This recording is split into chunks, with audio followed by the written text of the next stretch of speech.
مش كفاية تضييع وقت بقى؟ بقالك كتير بتروح الجيم تسخن بس، ايه رأيك تبتدي تتمرن؟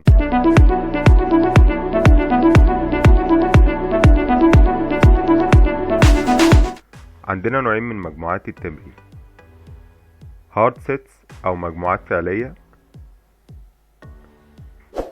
مجموعات صعبة كفاية بتحط ضغط على العضلة وتحفز عملية البناء العضلي، بيكون الأداء فيها للفشل العضلي أو قريب منه، لأنه من أكتر العوامل اللي بتساهم في تحفيز نمو العضلات. وورم اب سيتس أو مجموعات التسخين، مجموعات بوزن خفيف وبيكون ليها أهداف: تسخين العضلات قبل مجموعات الشغل الفعلية، تسخين نمط الحركة للتمرين، تجنب الإصابات في التمرين. الخلاصة لازم تسجل أوزانك وتكون كل تمريناتك قريبة من الفشل العضلي، وما تضيعش وقت وتمرن هارد سيت.